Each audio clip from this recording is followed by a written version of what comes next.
أعوذ بالله السميع العليم من الشيطان الرجيم بسم الله الرحمن الرحيم الحمد لله رب العالمين وبه نستعين وصلى الله على محمد ومدحته الطاهرين وعلى الله عليهم أجمعين بسم الله الرحمن الرحيم اللهم كن لوليك الحجة ابن الحسن صلواتك عليه ورباه في هذه الساعة وفي كل ساعة وليا ورافدا وقائدا وناصرا ودليلا وحينا حتى تسكن وعدك طوعا وتمتعه فيها طويلة برحمتك يا رب العالمين.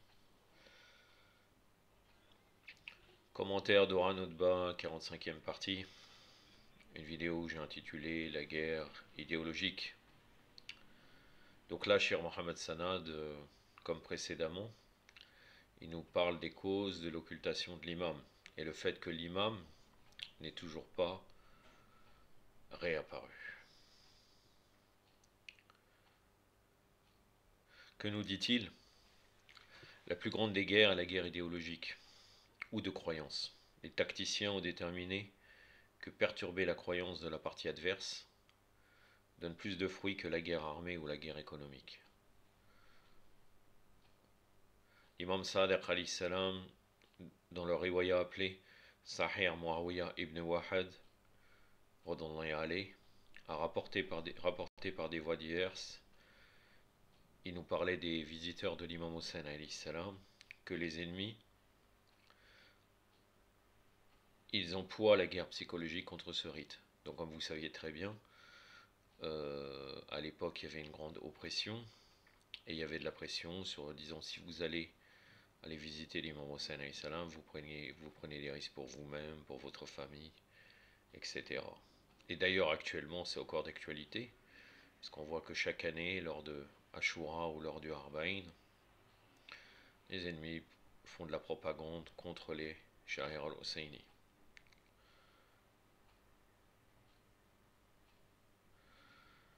Dans un riwaya du prophète sallallahu alayhi wa alayhi, rapporté dans El-Tardib, donc El-Tardib donc de Shirtou aussi, que le plus grand, et il est dit que le plus grand mal envers les visiteurs des imams, c'est la guerre psychologique. Cette guerre psychologique, c'est la guerre convictionnelle, c'est-à-dire que ça touche à la conviction de chacun. Le prophète sallallahu alayhi wa alayhi donc dit que les ennemis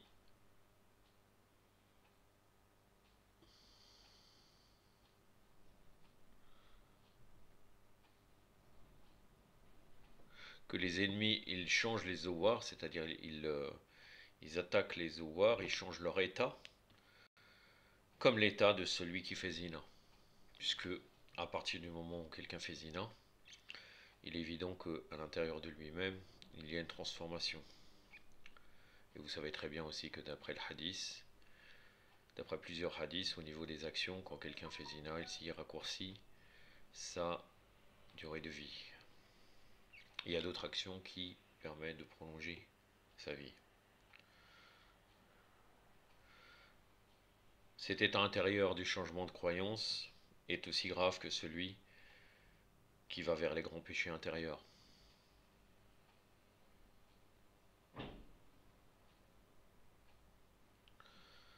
Le changement d'état parfois s'obtient avec l'appât du gain, comme par exemple à la bataille d'Uhud. Le prophète sallallahu alayhi wa sallam avait dit à ses combattants de ne pas bouger de la montagne. Mais l'appât du gain les a poussés à désobéir.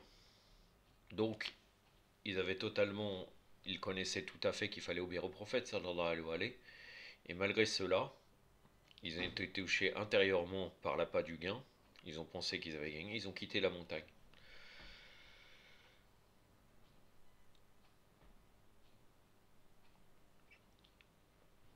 Dans le Dua el-Radir, mentionné dans Diya al-Salihin,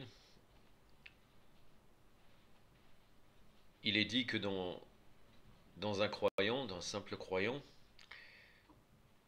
un seul croyant trouve des différents degrés d'hypocrisie, de manquement, muqassirin, donc muqassir, de dureté, même d'opposition contre les Ahlul Bayt alayhim salam. Qu'Allah nous protège de cela, et on essaye de se purifier de cela petit à petit. C'est-à-dire qu'il est dit qu'à l'intérieur, de toute façon, étant donné qu'on n'arrivera pas à cerner, très peu de gens, On ne pourra jamais cerner la véritable nature de Ahl Bayt. On a différents degrés de Muqassir, c'est sûr et certain. Et même le fait que nous n'appliquons pas certaines choses qu'on pourrait ou bien qu'on devrait appliquer, c'est aussi une forme d'hypocrisie lorsqu'on connaît les enseignements des imams, alayhim salam. C'est une des explications, mais bien sûr il y en a d'autres, il y a énormément de degrés, et c'est à travers la purification de jour en jour qu'on arrive à sortir de cela. Un des penseurs stratégiques, donc là il fait référence aux penseurs occidentaux, il a dit que la guerre idéologique, c'est le plus grand esclavage, car si on arrive à changer la conviction de la personne, il sera totalement lié à nous, et il sera notre esclave. D'ailleurs on le voit très bien avec le sujet de l'occidentalisme. Occidentalisme qu'on a appelé occidentalite au début du XXe siècle, 19e siècle, fin 19e, début du XXe siècle.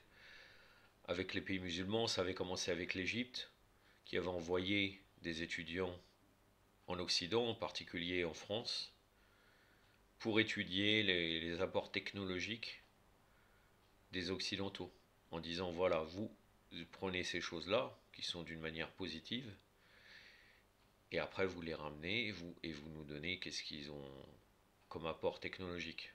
Mais ils ont étudié, ils sont tombés malades de l'Occident. Et on a appelé ça l'occidentalisme. Donc, ils sont devenus totalement liés, donc c'est une forme d'esclavage à l'Occident. Et c'est une guerre idéologique, bien entendu, destruction de la pensée des gens. Et cette guerre, bien entendu, cet état, il crée une confusion dans la clairvoyance. Même Allah subhanahu wa ta'ala, dans le Coran, il enjoint à son prophète, sallallahu alayhi wa alayhi, de se renforcer et de ne pas obéir aux mécréants. Il est même dit qu'Allah ne l'aurait pas renforcé, Allah ne l'aurait pas renforcé, cela aurait entraîné la perdition. Bien entendu, quand il est dit de ne pas d'obéir aux mécréants, vous savez très bien qu'une des choses de l'éloquence coranique, c'est le fait de penser qu'il est adressé à certaines personnes, alors qu'en réalité, il s'adresse à d'autres. Et là, c'est le cas. On parle de toi, et en fait, on s'adresse à quelqu'un d'autre. Et de toute façon, si Allah ne l'aurait pas renforcé, c'est une manière de style, puisqu'en fait Allah subhanahu wa ta'ala bien entendu l'a renforcé et n'a pas jamais obéi aux mécréants. Et cela montre l'importance d'être vigilant et de renforcer sa croyance, pour ne pas subir les assauts de la guerre idéologique. Dans certaines riwayas, Miqdad, on en est allé, est au-dessus de Salman dans la foi. Pourtant Salman est supérieur à Abu Dhar et Miqdad, mais on dit que Miqdad est un corps de foi solide. Solb al-Iman. J'ai traduit comme cela, je vous avoue que je n'ai pas vraiment trouvé comment je pouvais traduire Solb. Il est dit aussi que si Salman aurait su ce que Miqdad a dans son cœur de foi, Salman l'aurait tué. Et il existe aussi que si Miqdad aurait su ce que Salman a dans son cœur de foi, Miqdad l'aurait tué. C'est valable aussi pour Abu Dhar, comme vous le savez très bien. Il est connu, donc on connaît surtout que si Abu Dhar aurait su ce qu'il avait comme foi à Salman, il l'aurait tué. Tout cela pour dire que Salman, il avait les 10 degrés de foi, connus à travers les hadiths, un océan sans limite. Et les louanges du prophète, sallallahu alayhi wa alayhi, et l'imam Ali envers Salman, ne sont pas comme d'autres.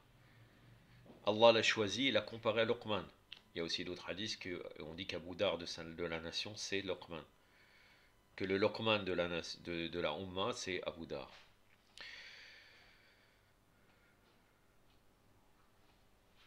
Mais la discipline parfaite n'est pas l'exclusivité de Salman.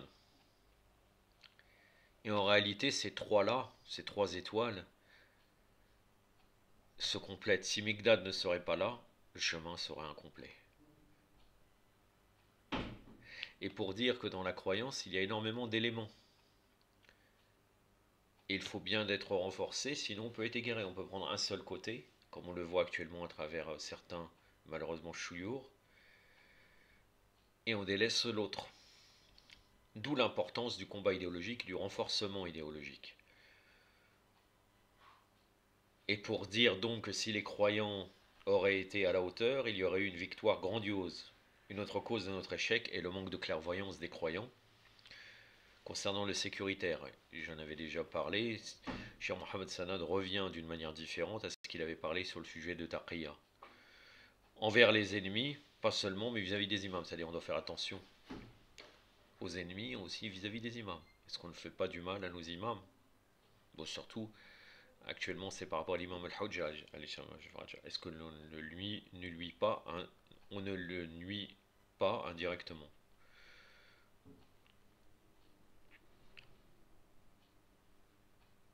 Donc il faut être clairvoyant au niveau sécuritaire des croyants, organisation, action, etc. L'imam Sadiq alayhi salam a été celui qui a le plus parlé de la taqiyya. Malgré son rôle actif, comme vous le savez très bien dans ses cours à la mosquée du prophète, sallallahu alayhi wa sallam, il parlait d'Atariya pour son époque et les temps à venir, en particulier pendant l'occultation. Il disait, en parlant des ennemis, en s'adressant aux chiites, si vous dormez, eux ne dorment pas. Donc, on revient à ce qu'avait dit Cheikh Mohamed Sanad précédemment, et on va terminer par cela. Donc une taqiyya active, comme expliqué dans les épisodes précédents. Une taqiyya où c'est pas seulement on cacherait sa foi ou bien cacherait ses convictions intérieures. On doit étudier l'ennemi pour savoir comment appliquer cette taqiyya. Est-ce qu'à certains moments on fait taqiyya sur ce point, autre, etc. J'en ai terminé, c'était une vidéo assez courte. De toute façon, Cheikh Mohamed Sanad parle une trentaine de minutes. Et je vous avoue que je n'avais pas tout noté, car en fin de compte, il a dit globalement, il a répété certaines choses qu'il avait dit précédemment. Et aussi, même ce que j'ai dit là, il l'a dit d'une manière différente au courant de la vidéo. Donc, je n'ai pris que la substance, bien entendu. Je vais terminer, malgré que je pense que ça va être aussi long. Ça va être là, c'est 12 minutes. Je pense que le double va faire 25 minutes à peu près, en tout. En tout, ça va faire 25 minutes. Le mémorial des justes. Le récit que je vous avais parlé, le volume 2. Le récit que je vous avais parlé qui était assez long, finalement aujourd'hui, je peux vous le dire vu que la vidéo est assez courte. Donc là, je vais vous parler de l'imam Ali alayhi salam jusqu'à son martyr, de la bataille de Nahrawan jusqu'à son martyr, les causes de son martyr alayhi salam. Le récit numéro 111 du volume 2, un duer de sang. Donc une dot, un douaire de sang, c'est une dot. Malgré que j'ai cherché dans le dictionnaire, c'était pas tout à fait cela, mais l'idée de celui qui a marqué un douaire de sang, là veut dire la dot de sang. La guerre de Siffin tirait presque à sa fin. Je vais commenter parfois. La guerre de Siffin tirait presque à sa fin sur le point d'aboutir à la défaite finale de l'armée syrienne, lorsque le stratagème d'Amr ibn al-As empêcha leur échec et mit un terme au combat. En effet, lorsqu'il sentit qu'ils étaient acculés à une défaite définitive, il ordonna que l'on brandisse le Coran au bout des lances en signe qu'ils étaient prêts à reconnaître le livre d'Allah comme arbitre entre eux et la partie adverse. Tous les hommes perspicaces parmi les compagnons d'Ali alayhi salam surent qu'il ne s'agissait que d'une ruse et que l'interruption des opérations de guerre visait à enrayer la défaite, car auparavant, avant qu'on en arrive là, la même proposition d'arbitrage sur le Coran, sur la base du Coran, avait été faite par Ali alayhi salam et l'ennemi ne l'avait pas acceptée. Mais un certain nombre d'écervelés et d'hommes incapables de clairvoyance interrompirent les opérations de guerre sans respecter la discipline militaire ni attendre l'ordre du commandant en chef. Qui plus est, ils allaient voir Ali alayhi salam et lui demandèrent avec une insistance extrême d'ordonner sur le champ l'interruption totale des hostilités sur le front, convaincu que quiconque combat dans ces conditions combat avec le Coran. Ne vous laissez pas duper par cet acte, qui n'est rien d'autre qu'une supercherie. Le Coran commande que nous poursuivions la guerre. Ceux-ci ne sont ni n'ont jamais été prêts à se conformer au Coran, et c'est là l'objet du différend qui nous oppose. Ils ont recours à cette tricherie, alors que nous nous apprêtions à réussir à les déraciner. Là, l'imam Ali alayhi salam ne veut pas arrêter la guerre, car c'est très connu que Malik el-Ashtar, au nom est allé, le fameux Malik el-Ashtar, le grand héros des compagnons de l'imam Ali alayhi salam, avait percé totalement les troupes de Muawiyah. Il était presque prêt de tuer Muawiyah. Il était très proche de lui. Et ils ont œuvré à cette ruse pour arrêter. Et c'est pour ça que l'imam Ali alayhi salam leur dit au départ de ne pas accepter cet arbitrage, parce que là ils ont la victoire en main, les compagnons de l'imam Ali, les partisans de l'imam Ali alayhi salam. Et là, qu'est-ce que répond le groupe qui veut l'arbitrage? Dès lors qu'ils prétendent officiellement, répondirent-ils, être prêts à prendre le Coran comme arbitre entre eux, et nous, il nous est pas permis de nous battre contre eux. La guerre avec eux est désormais une guerre contre le Coran. Si tu ne donnes pas sur le champ l'ordre du cessez-le-feu, nous te mettrons en pièces ici même. Il ne s'avère plus à rien de résister. Un profond schisme était né. Si Ali alayhi salam persistait dans ses positions, les événements se dénoueraient de façon bien pire au profit de l'ennemi et à son propre détriment. Il ordonna qu'on interrompe momentanément les hostilités et que les soldats quittent le front. Là, vous voyez très bien que l'imam Ali alayhi salam, vu qu'il représente la vérité et qu'il a les troupes avec lui, il parle bien d'interrompre momentanément. C'est pas parce que là, ils ont présenté le Coran que nous allons pas continuer après par la suite à faire la guerre contre eux.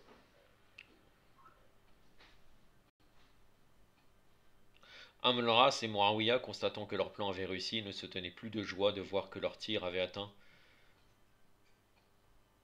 son but, et que la discorde et la dissension s'étaient introduites parmi les compagnons d'Ali alayhi salam.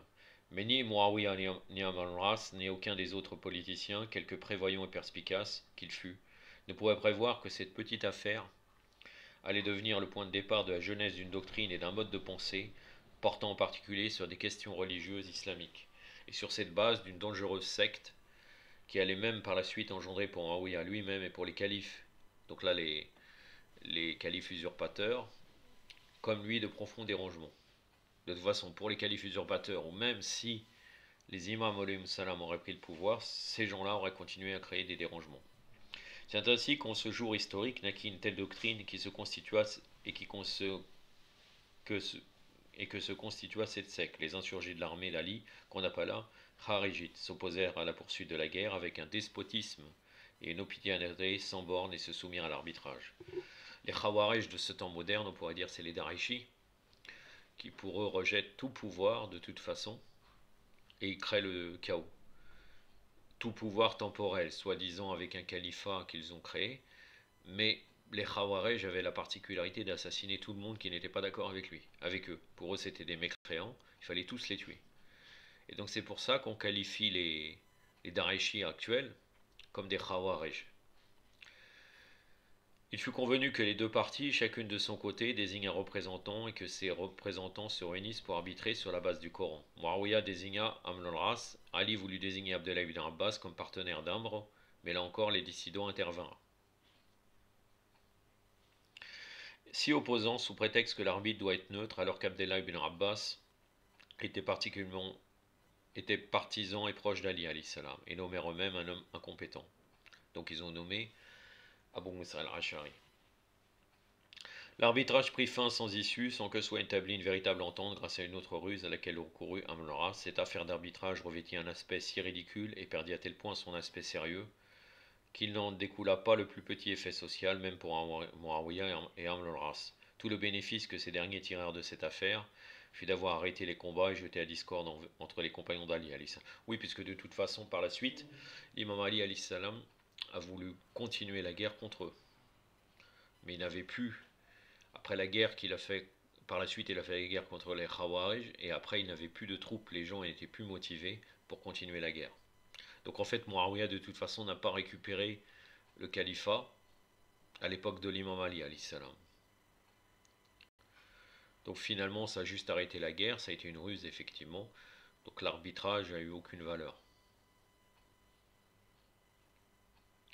Ils en tirèrent en même temps une occasion suffisante pour renouveler leurs forces et pour d'autres activités. D'autre part, lorsque les Kharijites réalisèrent que toutes ces démarches, le dressage du Coran, au bout des lances et la proposition d'arbitrage n'avaient été qu'une ruse et une supercherie. Ils s'avisèrent de leur erreur, mais ils interprétèrent cette erreur en prétendant que par principe, l'homme n'a pas le droit de gouverner, ni d'arbitrer, que gouverner relève du droit d'Allah et arbitrer du livre d'Allah. Voulant ainsi neutraliser leur erreur passée, ils s'engagèrent dans une voie qui leur fit commettre une erreur bien plus dangereuse. Leur première erreur était simplement militaire et politique. Or, une erreur politique, si grande qu'elle soit, concerne une époque et un lieu limité et elle est compensable. Mais leur seconde erreur était une erreur idéologique, à savoir l'introduction dans la question sociale de l'islam d'une philosophie erronée qui en menaça les fondements et qui était irréparable. Finalement, on peut relier avec ce que je disais sur le Dora Nodba, car vous voyez encore une fois la guerre idéologique qui joue un très grand rôle, l'idéologie. Sur la base de ce mode de pensée, les Kharijites avaient lancé une devise selon laquelle nul, sauf Allah, n'a le droit de faire sentence parmi les gens. Ali alayhi salam ont dit qu'il s'agit d'un propos juste utilisé pour une fin erronée. Jugement signifie loi et la légifération relève évidemment du droit d'Allah et du droit de celui à qui Allah en a donné la permission. C'est-à-dire effectivement pour appliquer les jugements et la loi divine, il faut forcément quelqu'un. Imam infaillible ou même usurpateur de toute façon, même ou quelqu'un qui serait éventuellement juste, bon après il faudrait poser la question si c'est légitime de faire cela en période d'occultation, mais en tout cas, il faut forcément un représentant de la loi. Ou de toute façon, même s'ils n'ont pas les pouvoirs, il faut des juges, il faut des représentants de la loi pour pouvoir appliquer la loi divine. Ou bien toutes les lois, de toute façon. Divines ou profanes.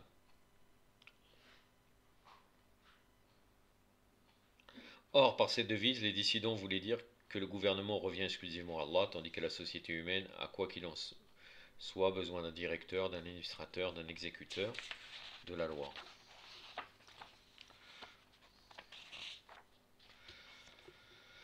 Donc là, la phrase de l'imam Ali alayhi salam qu'il a dit, c'est tiré de Nahj al-Balagha, le discours numéro 40. Mais tout le long, c'est un texte de Maqatel et Talibiyin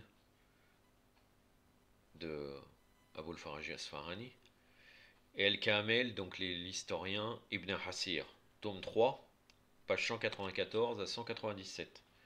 Les Kharijites furent d'ailleurs contraints par la suite, dans une certaine mesure, de modérer leurs convictions, considérant que l'acceptation de l'arbitrage d'un autre qu'Allah avait été un péché qu'ils avaient commis. Ils s'en repentirent et demandèrent à Ali alayhi salam, qui avait fini par s'y soumettre à son tour, de se repentir lui aussi. Donc là, la suspension des hostilités et le recours à l'arbitrage était une erreur, dit Ali alayhi salam. Et les responsables en étaient vous et non moi. Mais quant à dire que l'arbitrage est une erreur en soi et qu'il n'est pas permis, je ne l'admets pas. Donc là, l'imam Ali alayhi salam ne va pas s'excuser pour une chose qui en soi aurait été possible, un arbitrage. Donc vous voyez que l'imam Ali alayhi salam ne fait aucune concession par rapport à la vérité. Les dissidents suivirent leurs idées et convictions et excommunièrent l'imam Ali parce qu'ils reconnaissaient l'arbitrage comme permis. Ils développèrent leurs convictions religieuses et prirent la forme d'une secte religieuse, ayant des divergences de vues avec les autres musulmans à propos de nombreuses questions. La caractéristique manifeste de leur doctrine était l'âpreté et la superficialité. Ils considéraient le principe d'injonction du bien, el-ram bin ma'rouf, comme dépourvu de toute condition, prétendant qu'il fallait lutter en la matière intrépidement et sans ménagement. Tant que les Kharijites se contentèrent d'exprimer leurs convictions, Ali alayhi salam ne s'y opposa pas. Ignorant jusqu'à leur rejet à son égard, il ne coupa pas leurs droits du trésor public et leur accorda en toute libéralité la liberté d'expression. Et il ordonna qu'ils soient écrasés à partir du moment où ils s'insurgèrent officiellement, sous prétexte d'enjoindre le bien et d'interdire le mal. Ça rejoint ce que disait aussi Shir Mohammed Sanad dans le commentaire de Dora Nodba. Notre problème n'est pas avec tel ou tel groupe, telle ou telle religion. Notre problème est l'hostilité. Quelle est notre attitude envers Ahlul Bayt alayhum salam ou ses chiites? Et là, bien entendu, envers le gouvernement de l'imam Ali alayhi salam. Tant qu'ils n'étaient pas, ils n'avaient pas pris les armes, ils circulaient comme ils voulaient. À Koufa, dans l'intérieur des terres gouvernées par l'imam Ali, ils pouvaient faire ce qu'ils voulaient, l'essentiel qu'ils ne soient pas hostiles avec des armes. Donc on pourrait dire que de nos jours, par exemple, les salafistes proches de Nasr al-Din al-Albani, ça on les appelle les Matrali, il me semble, si je ne me trompe pas, malgré que je ne connais pas toutes leurs branches, qui ne sont pas opposés au pouvoir en place, et qui ne font pas de trouble, ils sont uniquement dans leur doctrine pour eux-mêmes, ont leurs droits.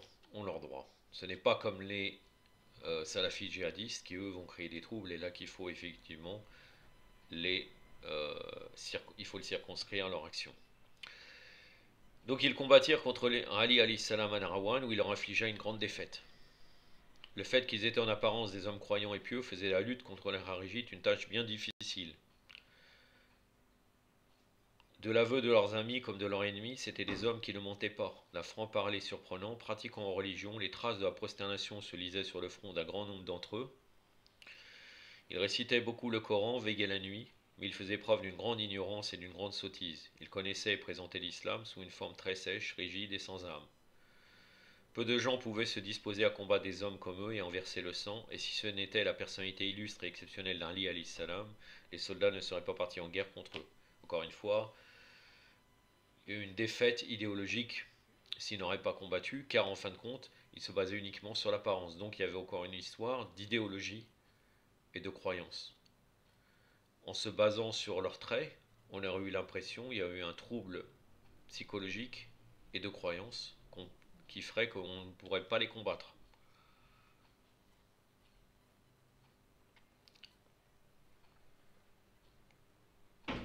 L'imam Ali alayhi salam savait que la lutte contre les Kharjites était un des grands honneurs qui lui revenait. C'est moi, disait-il, qui a déraciné l'hérésie et le désordre, nul autre que moi n'eut le courage de le faire. Ça c'est dans Naj al-Balagha, le discours 91. Il en était réellement de la sorte, seul Ali alayhi salam négligea leur apparence fardée et leur aspect de sainteté, et reconnut en eux, en dépit de tous leurs aspects de dévotion et de piété, les ennemis les plus dangereux de la religion. Il savait que si cette philosophie, ce mode de pensée qui trouvait naturellement de nombreux partisans parmi les gens du peuple prenait racine dans le monde de l'islam, celui-ci serait atteint d'affligement et d'une futilité telle que cela en assécherait l'arbre à la racine. J'en suis déjà à 26 minutes. J'ai mal calculé, hein, il me reste encore pas mal de pages en vérité. Je pense que la vidéo ferait une 40-45 minutes, Inch'Allah. La lutte contre les Kharijites n'était pas, selon l'imam Ali, une lutte contre quelques milliers d'individus, mais une lutte contre une rigidité mentale, contre des inférences ignares et une philosophie erronée dans le domaine des questions sociales de l'islam. Qui d'autre qu'Ali alayhi salam eût été capable d'engager la lutte sur un tel front? La guerre de Nahrawan infligea aux Kharijites un coup violent, tels qu'ils ne purent dès lors, comme il aurait fallu s'y attendre, se faire un trou dans le monde de l'islam. La lutte que l'imam Ali alayhi salam mena contre eux constitua pour les califes suivants le meilleur document, donc les califes usurpateurs en l'occurrence, pour faire valoir le djihad contre eux comme légitime et nécessaire. Mais les survivants des Kharijites ne renoncèrent pas pour autant à leur activité. 3 d'entre eux se réunirent à la Mecque et se mirent à passer en revue, selon leur propre illusion, la situation du monde de l'islam. Ils ont conclu que tous ces malheurs, toutes ces misères étaient imputables à 3 personnes, Ali, Muawiyah et Amr al-Ras. Ali n'était autre que celui dont ils étaient les soldats, et quant à Muawiyah et Amr al-Ras, ils étaient ceux-là même dont la ruse politique et la supercherie militaire avaient provoqué la constitution de cette dangereuse secte. Le pire de tout ça, c'est que vous avez très bien vu que les Khawarij étaient eux qui étaient les plus fervents pour l'arbitrage. Vous voyez la contradiction. Ces 3 membres des Kharijites, Abderrahman ibn Munjim, Larnatullah Ali, Bark ibn Abdullah et Amr ibn Bakr et Tamimi, Larnatullah alayhum, firent un pacte prêtant le serment dans la Kaaba de tuer en une nuit, celle précédant le 19e jour du mois de Ramadan, ces 3 personnes situées à la tête des musulmans. Abderrahman fut chargé du meurtre d'Ali alayhi salam, Bark de celui de Muawiyah, et Amr ibn Bakr fut chargé de tuer Amr al-Ras. Ils se séparèrent sur cette résolution et sur ce pacte, chacun se dirigeant vers le lieu de sa mission. Abderrahman en direction de Koufa, siège du califat d'Ali alayhi salam, Bark vers la Syrie et la capitale du gouvernement de Muawiyah. Et Amr ibn Bakr prit le chemin de l'Égypte, chef-lieu du gouvernement d'Amr al-Ras. 2 d'entre eux ne purent accomplir une tâche importante, car Bark, chargé de tuer Muawiyah, ne parvint le jour dit qu'à infliger un coup par derrière dans le dos de Muawiyah, qui guérit par les soins d'un médecin. Quant à Amr ibn Bakr, chargé de tuer Amr al-Ras, il ne connaissait pas lui-même sa future victime. Or ce soir-là, Amr ibn al-Ras était justement malade et ne vint pas à la mosquée, envoyant sa place à titre de remplacement une autre personne du nom de Kharajat ibn Uzafa, qu'Amr ibn Bakr, prenant pour Amr al-Ras, frappa et tua. C'est ensuite qu'il apparut qu'il avait tué quelqu'un d'autre. Le seul d'entre eux qui parvint à ses fins fut Abderrahman ibn Mujim al-Muradi. Il entra dans Koufa sans dire mot à personne de son dessein, mais atteint à plusieurs reprises d'ébranlement et d'hésitation dans ses décisions et son objectif. Il renonça plus d'une fois sa résolution, car la personnalité de l'imam Ali alayhi salam n'était pas telle que l'on puisse se disposer aisément à le tuer, si barbare et cruel que l'on soit. Pourtant, les faits qui contribuèrent à sauver Muawiyah ibn al-As en Syrie et en Égypte prirent une autre tournure en Irak. Et un incident conforta Abderrahman dans sa résolution. Sans l'intervention d'un tel incident, Abderrahman aurait totalement renoncé à sa dangereuse décision. Il s'agissait de l'amour d'une femme. Un de ces jours-là, Abderrahman, allant rendre visite à un de ses co-doctrinaires, il y fit la connaissance de Khotam, fille d'un Kharijite, tué un Nahrawan qui est extrêmement belle et séduisante. Il s'en est pris dès le premier regard et on oublia le pacte de la Mecque. Résolu à vivre heureux avec elle le reste de ses jours et à oublier totalement ses idées, il la demanda en mariage et elle accepta. Mais lorsque vint le moment pour elle de fixer de son douaire, outre les autres choses qu'elle mentionna, elle nomma une chose qui cédera Abderrahman. Mon douaire consistera en 3000 dirhams, un esclave, une servante et le sang d'Ali ibn Abi Talib. Je fournirai, dit Abderrahman, tant que tu voudras d'argent, d'esclaves et de servantes. Mais tuer Ali n'est pas chose facile. Ne voulons-nous pas vivre ensemble? Comment pourrais-je lever la main sur Ali et le tuer et m'en sortir sain et sauf? Mon douaire sera ce que j'ai mentionné, répliqua Khotam. S'il est impossible de tuer Ali sur le champ de bataille, on peut le prendre au dépourvu pendant qu'il prie. Si tu t'en sors sain et sauf, nous vivrons heureux toute une vie ensemble, et si tu es tué, tu auras auprès d'Allah une récompense meilleure et plus haute que cela. En route, je peux t'associer à d'autres personnes pour que tu ne sois pas seul. Là, on peut voir que tout a été fait pour que l'imam Ali salam tombe martyr dans cette nuit. Bon, le prophète sallallahu alayhi wa sallam l'avait déjà annoncé, mais il y a aussi le fait que finalement, on ne sait pas pourquoi, de par la désobéissance sûrement des gens, parce que tout est relié aux gens, en vérité, le bien et le mal, de par la désobéissance et la non-obéissance à l'imam Ali, bien entendu, il y a tout un système de causes qui s'est mis en place pour dire, vous avez désobéi, regardez, vous arrivez d'une manière indirecte, ça crée des troubles qui arrivent au martyr de l'imam Ali alayhi salam. En réalité, elle se trompe. Il ne peut pas tuer l'imam Ali alayhi salam à aucun moment, car l'imam Ali, comme vous savez, il voit tout autour de lui. C'est très connu même dans les batailles. C'est une des capacités de l'imam et une capacité des imams alayhi salam. Donc en fait, il ne pouvait frapper que lors de la prière, de la salat. Il pouvait pas, à aucun moment, il pouvait le prendre par surprise, car c'est à ce seul moment, avec l'entretien avec Allah Azzawajal, que l'imam ne bougera pas. Et on a d'autres récits, bien entendu, entre autres avec l'imam Zayn al-Abidin salam lorsque sa maison brûlait, que l'imam n'a pas bougé. Donc à partir de là, c'est seulement lors de la salat qu'il pouvait frapper l'imam Ali alayhi salam. Donc elle-même, de toute façon, elle pense que l'imam Ali, on peut le prendre au dépourvu, alors chose qui est faux, qui est totalement faux. Allah kulli hal, de toute façon, c'était pas une croyante pour comprendre cela. Est-ce que tous les croyants arrivent à comprendre cela? Ça, c'est autre chose. Abderrahman, profondément pris au piège de l'amour de Khotam, et que cet amour rebelle avait replacé sur le même parcours sur lequel avait conduit auparavant rancœur et vengeance, révéla pour la première fois son secret. En vérité, lui dit-il, j'avais fui cette ville, et je ne suis venu à présent que pour y tuer Ali ibn Abi Talib.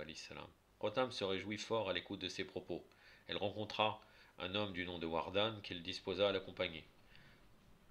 Abderrahman, quant à lui, rencontra un jour un de ses amis co-doctrinaires, Shabib ibn Bajarat, en qui il avait confiance et lui dit, es-tu disposé à collaborer avec un acte qui sera un honneur, à la fois en ce monde et dans l'au-delà? De quoi s'agit-il? De tuer Ali ibn Abi Talib. Malheur à toi pour ce que tu dis. Tuer Ali, un homme qui a tant servi l'islam. Mais oui, qu'en est-il de lui, sinon qu'il est devenu mécréant en se soumettant à l'arbitrage? Ses antécédents sont ce qu'ils sont.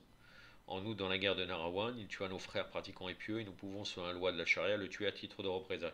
Je vais vous donner aussi une autre chose. Là, vous voyez très bien que cette personne, Shabib ibn Bajarat, était un khawarij. Et pourtant, il dit, on ne peut pas tuer l'imam Ali, un homme qui a tant servi l'islam. C'est pour ça que l'imam Ali a dit, avant la bataille de Nahrawan, de tuer surtout ceux qui étaient convaincus, les grosses têtes.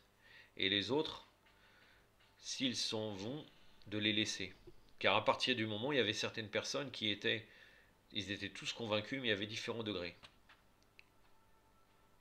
Malgré que, bien entendu, la guerre de Nahrawan Alhamdoulilah, l'imam Ali alayhi salam les a bien, on pourrait dire, massacrés. Il y a eu beaucoup de morts du côté de leur camp, car ils ont été des gens qui ont résisté jusqu'au bout.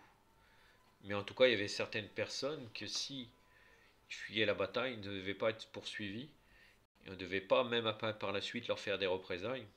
Et là, vous voyez très bien que celui-là, malgré qu'il était un Khawarij, pour lui, tuer l'imam Ali, c'était impensable. Par contre, Abderrahman Ibn Muljim, il est évident que dans n'importe quel moment, son sang était légal d'une manière totale. Comment est-il possible de lever la main sur Ali alayhi salam? C'est facile, nous ferons le guet dans la mosquée et lorsqu'il viendra pour la prière de l'aube, nous l'attaquerons avec les épées dissimulées sous nos vêtements et réglerons son compte. Abderrahman en dit tant et tant qu'il s'associa Shabib. Puis il le conduisit auprès de Khatam dans la mosquée de Koufa où elle s'était à l'époque retirée sous une tente et le lui présenta. Très bien, dit-elle. Wardan est lui aussi de connivence avec vous. Le soir où vous y serez résolu, venez d'abord me voir.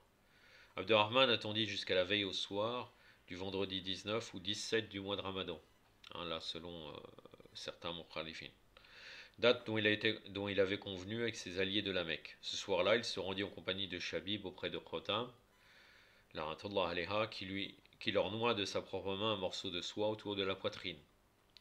Wardan arriva à son tour et les trois hommes s'assirent près de la porte pour laquelle Ali alayhi salam avait coutume d'entrer dans la mosquée. Cette nuit-là, étant une nuit de veillée et de prière, ils se mirent à prier et à pratiquer comme les autres. Là, vous voyez, la soie qui est mise autour, ça me fait penser à, si on regarde dans la série d'Imam Ali alayhi salam avec Abderrahman ibn Muljim qui était totalement épris de Khotam, cette diablesse, même quand on disait la prière, elle trouvait moyen de le perturber. Et même sur son tapis de prière, elle avait mis des roses, des choses comme ça, pour lui montrer que tu es déjà au paradis. Tu es l'imam Ali, tu es déjà au paradis avec moi. Et il était très perturbé, il n'arrivait même plus à faire la prière, alors que les Khawarij étaient connus pour, d'une manière extérieure, appliquer la prière, d'une manière stricte. Et là, voilà un morceau de soie, comme quoi vous faites un acte grandiose, je vous mets un morceau de soie autour de la poitrine. Voilà. C'est tout à fait la même chose que vous retrouvez dans la série de l'imam Ali alayhi salam, la série iranienne. Ces trois individus dont le cœur abritait une tempête, pour donner le change, s'inclinèrent et se prosternèrent, tant et tant, sans laisser transparaître le moindre signe de fatigue, qu'ils provoquèrent l'étonnement des observateurs. Regardez Shaitan, comment il les manipule. De son côté, Ali alayhi salam s'était organisé un programme particulier en ce mois de Ramadan. Il rompait chaque soir le jeûne chez l'une de ses fils ou filles. Son dîner ne dépassait jamais 3 bouchées. Ses enfants insistant pour qu'il mange davantage, il leur répondait: J'aime à ce que mon estomac ait faim lorsque je rencontre Allah.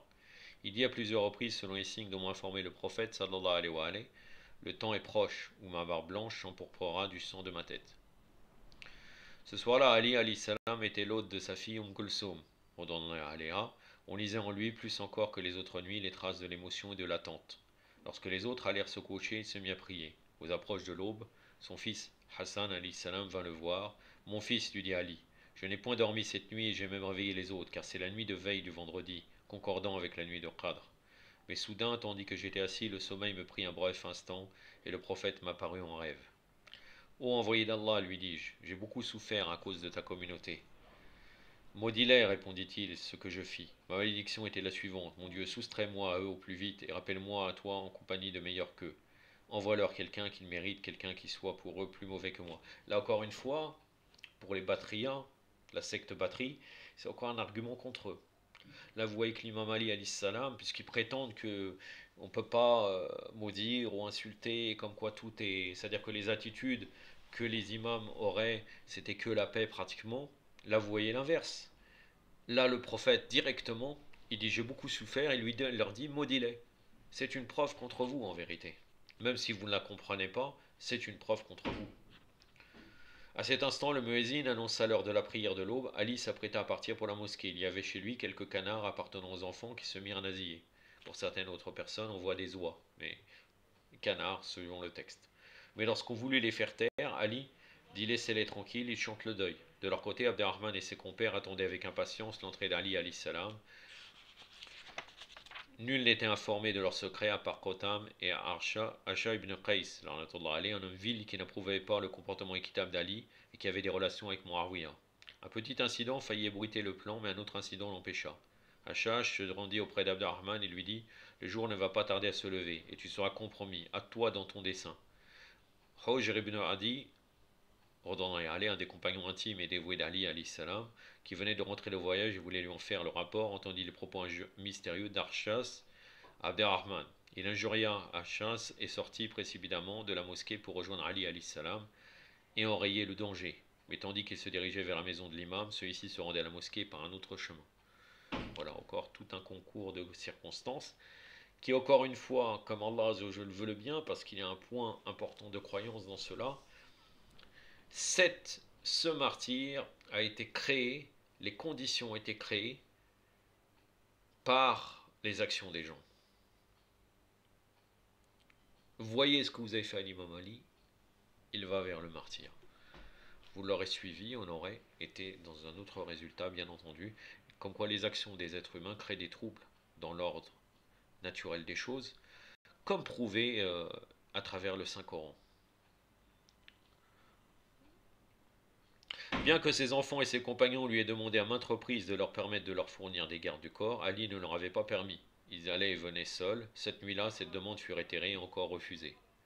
L'imam Ali alayhi salam entra dans la mosquée et appela les gens à la prière. À ce moment-là, deux épées étincelant dans l'obscurité l'une après l'autre, et le cri de c'est Allah qu'appartient l'autorité et non à toi, Ali, ébranlèrent toute l'assistance. Shabib donna le premier coup d'épée, mais il heurta le mur et manqua son but. Abderrahman frappa le second coup, qui atteint Ali au sinciput. Sinciput, c'est au-dessus de la tête. De son côté, Hajar reprit en hâte le chemin de la mosquée, mais il arriva alors que les gens criaient Amir al-Mouminin alayhi salam est tombé en martyr. Amir al-Mouminin est tombé en martyr. Tels furent les propos que l'entendit Ali dire aussitôt, après avoir été frappé. Je jure par le créateur de la Kaaba que j'ai été délivré. Et encore que cet homme ne s'échappe pas. Abderrahman, Shabib et Wardan s'enfuirent tous les trois. Wardan, ne s'étant pas mis en avant, ne fut pas identifié. Shabib, lui, fut arrêté par un des compagnons d'Ali alayhi salam qui s'empara de son épée et s'assit sur sa poitrine pour le tuer. Mais craignant d'être pris pour Shabib et tué à sa place, il se releva et Shabib s'enfuit jusque chez lui. Là arriva son cousin qui, comprenant que Shabib avait participé à l'assassinat de l'imam, alla aussitôt chercher son épée et revint le tuer.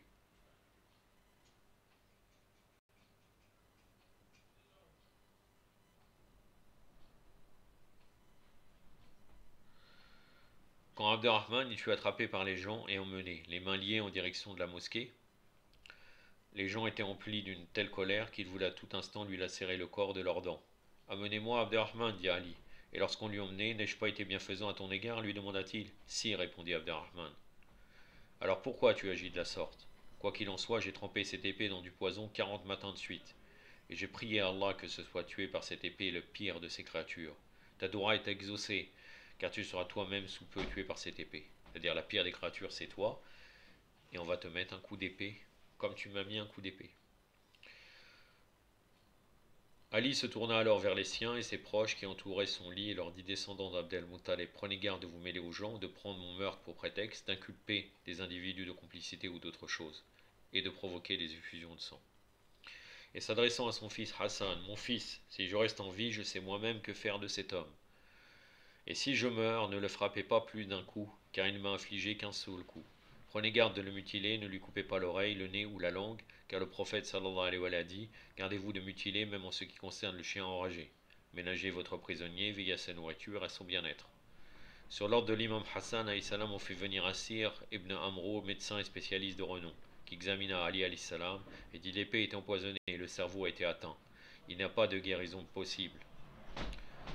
Entre le moment où l'imam Ali fut frappé et l'instant où il rendit l'âme au Créateur, il s'écoula moins de 48 heures. Mais il ne laissa pas passer cette occasion, ne négligeant pas une seconde de prodiguer conseils, recommandations et directives. Il énonça un testament en 20 articles qui fut écrit comme suit. Bismillah ar-Rahman ar-Rahim. Voici ce dont Ali ibn Abi Talib fait le testament. Il témoigne de l'unité et de l'unicité d'Allah et atteste que Muhammad sallallahu alayhi wa sallam, Allahumma salli ala Muhammad wa ali Muhammad wa al-jal farajahum wa al-anadahum, est le serviteur et le prophète d'Allah, qu'il a envoyé avec la direction et la religion de vérité, afin de la faire prévaloir sur les autres religions en dépit de l'aversion des infidèles. En vérité, ma prière, mes pratiques religieuses, ma vie et ma mort appartiennent à Allah, Seigneur des mondes. Il n'a point d'associé. De confesser cela, j'ai reçu l'ordre et je suis le premier de ceux qui se soumettent à lui. Hassan, mon fils, je te recommande à toi et à tous mes enfants et à Ahlul Bayt. Ahlul Bayt, donc les membres de sa famille. Et à quiconque lira ces lignes les choses suivantes. N'oubliez jamais la piété céleste, efforcez-vous d'être fidèle à la religion d'Allah jusqu'au seuil de la mort. Deuxièmement, attachez-vous tous fermement au pacte d'Allah. Ne vous divisez pas et soyez unis et alliés sur la base de la foi et de la connaissance d'Allah. Gardez-vous de la discorde, car j'ai entendu le prophète dire: la réconciliation entre les gens est supérieure à la prière et au jeûne perpétuel. Ce sont le désordre et la divergence qui anéantissent la religion. Troisièmement, n'oubliez pas vos proches ni votre famille, et pratiquez les relations familiales qui facilitent les comptes de l'homme auprès d'Allah. Quatrièmement, par Allah, en ce qui concerne les orphelins, surtout qu'ils ne restent pas affamés et sans tutelle. Cinquièmement, par Allah, en ce qui concerne les voisins, le prophète a fait tant de recommandations que nous crûmes qu'il va les associer à l'héritage. Sixièmement, par Allah, en ce qui concerne le Coran, prenez garde de vous faire devancer par les autres dans son application. Septièmement, par Allah, en ce qui concerne la prière, elle est la base de votre religion. Huitièmement, par Allah, en ce qui concerne la Kaaba, la maison d'Allah, gare à ce que le Hajj soit aboli, car s'il reste abandonné, vous n'aurez point accordé de délai et les autres feraient de vous leur proie. Neuvièmement, par Allah, en ce qui concerne le djihad, pour la cause d'Allah, ne vous abstenez pas de donner de vos biens et de votre vie dans cette voie. Dixièmement, par Allah, en ce qui concerne la zakat, il éteint le feu de la colère divine. Onzièmement, par Allah, en ce qui concerne la famille de votre prophète, surtout qu'il ne soit pas soumis à l'oppression. Douzièmement, par Allah, en ce qui concerne ses compagnons, le prophète a fait des recommandations à leur sujet. Par Allah, quand aux esclaves, ce sont eux qui concernaient l'ultime recommandation du prophète. Quatorzièmement, évertuez-vous dans l'accomplissement de ce qui reçoit la satisfaction divine et ne donnez pas suite aux propos des gens. Quinzièmement, comportez-vous envers les gens avec bienveillance et bienfaisance, ainsi que l'a ordonné le Coran. Seizièmement, n'omettez pas l'injonction du convenable et l'interdiction du blâmable. L'abandon de ce principe aurait pour conséquence que les hommes mauvais et vils règnent sur vous et vous oppriment. Alors les bienfaisants parmi vous auront beau invoquer Allah, leur doua ne sera point exaucé. 17e. Il vous incombe d'accroître entre vous les relations amicales, être bienfaisants les uns envers les autres, d'éviter les prises de distance, la rupture des relations, la discorde et la dispersion. 18e. Accomplissez les actions bénéfiques ensemble et en vous prêtant la main mutuellement, mais gardez-vous de collaborer dans les péchés, dans ce qui engendre la brouille et l'inimité. 19e. Craignez Allah dont le châtiment est intense, que Allah vous préserve tous sous l'égide de sa protection et qu'il accorde à la communauté du prophète la faveur de préserver votre honneur et celui du prophète. Je vous confie tous à Allah, que la paix et le salut d'Allah soient sur vous tous. Après ce testament, on n'entend plus d'Ali d'autres paroles que La ilaha illallah, jusqu'à ce qui rende l'âme au Créateur. Inna lillahi wa raji'un, wa la hawla wa la quwwata illa billahi wa al-aliyyil azim. J'en ai terminé avec cette vidéo, 47e minute. Bon, j'ai passé beaucoup de temps à lire ce texte, mais c'est un texte assez important et qui sera utile, Inch'Allah. La prochaine fois, je pense que je ferai une vidéo sur Khalid bin Walid, basée sur les textes des Mukhalifin, pour démontrer qu'il est l'épée dégainée de Shaitan, contrairement à ce que racontent les Mukhalifin. أكتفي بهذا القدر وصلى الله على محمد وعلى آله الطاهرين والسلام عليكم ورحمة الله.